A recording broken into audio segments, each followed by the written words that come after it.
নমস্কার বন্ধুরা, কেমন আছেন সবাই? আশা করি ভালো আছেন। পুচকি মেয়ে এসে চ্যানেলে আপনাদেরকে স্বাগত জানাই। তো সিকিমের এটা লাস্ট ভিডিও, এটা আমি বাড়ি ফিরে এসেই ভিডিওটা বানিয়েছি, কেননা সেখানে তো ঘুরতে গিয়ে সবসময় সব জিনিসটা বলা যায় না, তাই জন্য বাড়ি এসে মাইন্ড ফ্রি করে পুরো একবারে বানিয়েছি।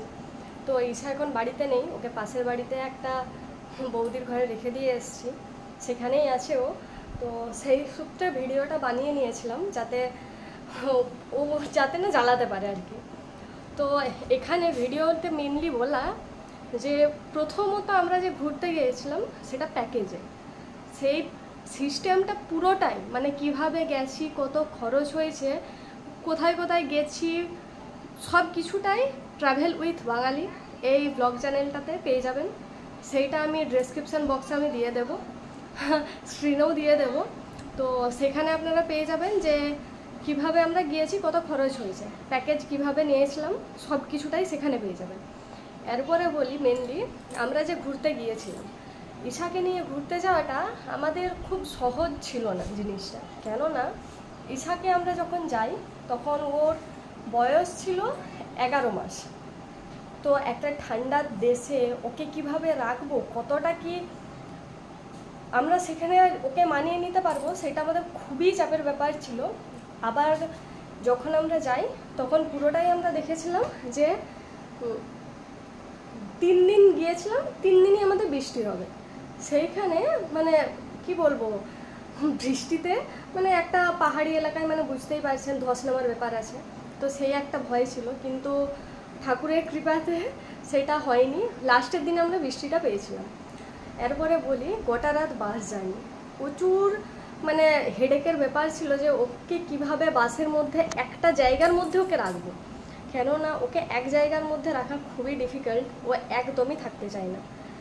তো বাসের মধ্যে কিভাবে থাকবো, বাসের মধ্যে আমরা করেছিলাম, আমরা 5 জন গিয়েছিলাম, হ্যাঁ 5 জন গিয়েছিলাম, 5 জনে তিনটা সিট বুক করেছিলাম। মানে আমি ঈশার বাবা এক জায়গায় বসেছিলাম, ঈশার কাকা আর পিসি ঠাম্মা এক জায়গায় বসেছিল, পিসা দাদু এক জায়গায় বসেছিল, যাতে ও 3 জায়গাটা ঘুরতে পারে সেইভাবেই আমরা করেছিলাম। মানে পরপর আমরা সিট নিয়ে নিইনি বা পাশাপাশিও নিয়ে নিইনি, কিছুটা একটা সিটের গ্যাপ এরকমভাবে রেখেছিলাম যাতে না কেউ কাউকে দেখতে পারে, মানে পিসা দাদুর কাছকে গেলে যাতে না পিসি ঠাম্মাকে দেখতে পারে বা আমাকে দেখতে পারে, এরকমভাবেই আমরা গিয়েছিলাম, যাতে থাকে বুঝতে যাতে না পারে যে না এখানে কেউ নেই বলে, এর সেবা মানে পিসা দাদুর সেবা কেউ নেই এরকমটা যাতে হয়।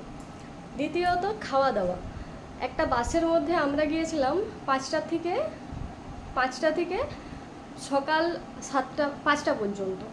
তো খাওয়া দাওয়ার একটা ব্যাপার ছিল, তো ঈশা যেটা পছন্দ করে সেই রকমই খাবার নিয়ে গিয়েছিলাম। ঈশা ম্যাগি খেতে পছন্দ করে, তাই ম্যাগিটা সেদিন করে নিয়ে যেতেই হয়, না হলে ওকে খাওয়াই না, কেননা ম্যাগি খাওয়ানো বড়োদেরই ভালো না, ছোটোদের তো দূরের কথা। তো ঈশার জন্য ম্যাগি করে নিয়ে গিয়েছিলাম, মাখনাকে রোস্ট করে নিয়ে গিয়েছিলাম যাতে ও খেতে পারে, মুখ চালাতে পারে, এই জিনিসটা এরকমভাবে কিছু কিছু জিনিস নিয়ে গিয়েছিলাম খাবার। এরপরে বলি যে সেটা তো বাসের গেল, এরপরে খাওয়া দাওয়া, রাত্রের মেন খাবার। তো রাত্রের মেন খাবার আমি ব্রেস্ট ফিডিংভাবেই রেখেছিলাম, যখন কাঁদছিল তখন ব্রেস্ট ফিডিংই করাচ্ছিলাম। তারপরে যেটা হচ্ছিল যে কিছুক্ষণ পরে আবার খিদা পেয়েছে, তখন ওই ব্রেস্ট ফিডিং বা এই ম্যাগি মাখনা এইভাবেই রেখেছিলাম। তারপরে ওকে করেছিলাম যখন বাস দাঁড়িয়েছিল 10টা-11টার দিকে, তখন ওকে ভারী খাবার খাইয়ে দিয়েছিলাম। ভারী খাবার খাইয়েছিলাম বলতে ওকে রাত্রেবেলায় নেস্টাম খাওয়াই, কিন্তু সেখানে আমি নেস্টাম খাওয়াতে পারিনি, কেননা সেখানে বাস বেশিক্ষণ দাঁড়াবে না, একটা টাইমের ব্যাপার আছে, তার জন্য ওকে মুড়ি খাইয়ে দিয়েছিলাম, যেটা ওর পছন্দের জিনিস। আরেকটা কি, ও খুব তাড়াতাড়ি মুড়িটা খেয়ে নেয়, সেই কারণে ওকে মুড়িটা দিয়ে দিয়েছিলাম। তো রাত্রে বাসে এটা জার্নি আমাদের হয়েছিল। এরপরে বলি ঘুরতে যাওয়া, 3টা দিন আমরা যে গোটা দিনটাই আমরা গাড়ির মধ্যেই ছিলাম, দুপুর থেকে আমরা হোমস্টেতে। তো আমরা সকালবেলায় 8টার সময় বেরোতাম, 1টা 2টো 3টে 4টে এরকমভাবে ঘরের মধ্যে ঢুকতাম। তো সেই টাইমটা ওকে এই মুড়ি, রাস্তায় যখন দাঁড়ালাম তখন 1 চামচ 2 চামচ এইভাবে মুড়ি খাইয়ে দিতাম, ব্রেস্ট ফিডিং করতো। এরপরে বাড়ি এসে ওকে ভারী খাবারটা খাওয়ানো হতো, কেননা গাড়ির মধ্যে খাওয়ানো কিছুতেই সম্ভব নয়। আর একটা গাড়িকে কতবারই দাঁড়াতে বলবো, বেশি দাঁড়াতে গেলে আমাদেরই সমস্যা, কেননা টাইমে আমরা পৌঁছাতে পারবো না। তো সেই একটা জিনিস। এরপরে বলি হোমস্টে। হোমস্টেতে বাচ্চাদের খাবার করতে দেয়, ওখানে বললেই ওরা করতে দেয়। আপনি বাসনপত্র যদি নাও নিয়ে যান, শুধু খাবারটা যদি নিয়ে যান ওরা বাসন দিয়েও দেয়। এরপরে হ্যাঁ, আমাদেরকে একটা জায়গাতে কি বলে রান্নাঘরে ঢুকতে দেয়নি, সেখানে ওরাই বানিয়ে দিয়েছিল। আমি দিয়ে দিয়েছিলাম যে এটা বানিয়ে দিন, ওরা বানিয়ে দিয়েছিল। তো খাবারের কোনো সমস্যাই নেই হোমস্টেতে। প্রত্যেকটা জায়গায় আমরা 2টো জায়গায় পেয়েছিলাম, আমি নিজেই বানিয়ে দিয়েছিলাম ওকে। ওরাই বলছিল যে বাচ্চা কী খাবে সেটা তো মাই বুঝবে, তার জন্য আপনিই করুন, কোনো অসুবিধা নেই। তো আমি বানিয়েছিলাম। একটা জায়গাতে অসুবিধা হয়েছিল, কিন্তু অসুবিধা নয়, আমি দিয়ে দিয়েছিলাম পুরো ঠিকঠাক করে, সেখানেই বানিয়ে দিয়েছিল। এরপরে আসি নাথুলা। নাথুলা আমাদের প্যাকেজের বাইরেই পড়েছিল। নাথুলা যেতে আমাদের খরচা পড়েছিল 5,000-এর মতো, ওটা আমাদের বাড়তেই পড়েছিল। এরপরে ওখানে গিয়ে প্রথমত আমরা বরফের ছিটাফোঁটাও পাইনি। আর ঈশাকে সেখানে নিয়ে যেতে আমাদের একটা অসুবিধাই হয়েছিল বলতে পারেন। ঈশাকে মোটা জামাই পরিয়েছিলাম, কিন্তু নাক মুখটা যেহেতু তার ঢাকা থাকেনি, তো গাড়ি থেকে নামার সঙ্গে সঙ্গেই ঈশার নাক, মুখ, গাল এগুলো সব পুরো লাল হয়ে গিয়েছিল, যেটা আমাদের খুবই ভয় লেগে গিয়েছিল। তার জন্য ঈশাকে আর বাইরে রাখিনি, সঙ্গে সঙ্গে ওকে পাঠিয়ে দিয়েছিলাম গাড়ির মধ্যে, কেননা বাইরে থাকাটা রিস্ক। এরপরে আমাদেরকে যেহেতু ভিডিওটা কভার করতেই হতো, তার জন্য আমি আর ঈশার কাকাই দুজনে বাইরে থাকি। কিছুটা উঠেছিলাম, ঈশার কাকাইয়ের একটু সমস্যা হচ্ছিল, সেই কারণে ঈশার কাকাইকে বললাম যে চলে যাওয়ার পরে নেমে যাই, কেননা আর দরকার নেই, কেননা অসুবিধা হলে তখন আমাদেরই সমস্যা। এরপরে কি, যদি বিশ্বাস করতে হয় আমাদের এইটুকুর মধ্যেই করবে, না হলে কিছু করার নেই। আর এরপরে বলি ঈশার জামা কাপড়।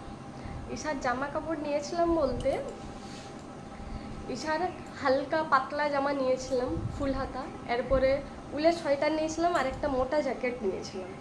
হাত মোজা, পা মোজা এগুলো তো ছিলই। তো ঈশার জামা কাপড় আপনারা শুনতেই পেয়েছেন কী কী নিয়ে গিয়েছিলাম। ওর জন্য হাত মোজা, মোজা এসবগুলো সব কিছুই নিয়ে গেছিলাম। জামা কাপড়টা খুবই কম নিয়ে গেছিলাম, তার বাইরে ঈশার জন্য সোয়েটার এইসবগুলোই নিয়ে গেছিলাম।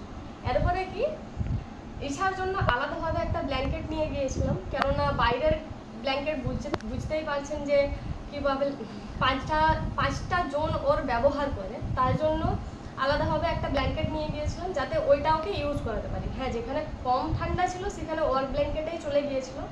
এরপরে কি, যেখানে বেশি ঠান্ডা ছিল, মানে জুলুকে যেহেতু বেশি ঠান্ডা ছিল, 6 ডিগ্রিতে পৌঁছে গিয়েছিল, সেখানে তো ওই একটা ব্ল্যাঙ্কেটে চলবে না, ওর ব্ল্যাঙ্কেটের উপরে আরেকটা ব্ল্যাঙ্কেট ওকে চাপিয়ে দিয়েছিল, যাতে না ওর ঠান্ডাটা লাগে। এরপরে বলি যে আমাদের জামা কাপড়, আমাদেরও সেম কম কম জামা কাপড়ই নিয়ে গিয়েছিলাম, 6টারই বেশি নিয়ে গিয়েছিলাম।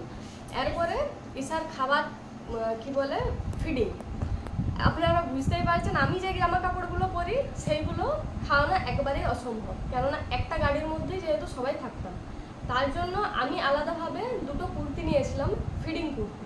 ওটা আপনারা অনলাইনে পেয়ে যাবেন, ফ্লিপকার্টে পেয়ে যাবেন, মিশোতে পেয়ে যাবেন, অ্যামাজনেও পেয়ে যাবেন। আমি মেনলি নিয়েছিলাম মিশোতে, আমার কম টাকার মধ্যেই হয়েছিল, 250-300-র মধ্যে হয়ে গিয়েছিলো।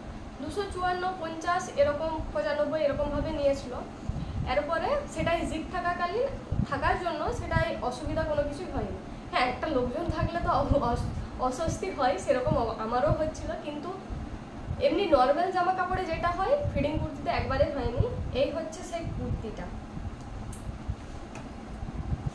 এই হচ্ছে কুর্তি, এই সাইডে জিপ থাকে, তো খাওয়াতে একবারে অসুবিধা হয়নি। দুদিকেই জিপ আছে, এপাশ দিকেও আছে, এপাশ দিকেও আছে, তো দুপাশ দিকে জিপ থাকার জন্য কোনো অসুবিধা হয়নি খাওয়াতে। তো এইভাবে ওকে আমি গোটা গাড়ির মধ্যে নিয়ে গিয়েছিলাম। হ্যাঁ, 2টো নিয়েছিলাম, বেশি নিইনি তখন, কেননা বাইরে খরচা অবশ্যই আছে, তাই জন্য জামা কাপড় দিকে একবারেই আমি খরচা করিনি। এরপরে বলি যে জামা কাপড়টা গেল, এরপরে আপনারা সেখানে ভিডিও দেখে নেবেন। তো ভিডিও এখানেই শেষ করছি, কমেন্ট করে জানাবেন কেমন হয়েছে, লাইক শেয়ার করতে একদম ভুলবেন না, চ্যানেলটাকে অবশ্যই সাবস্ক্রাইব করে দেবেন।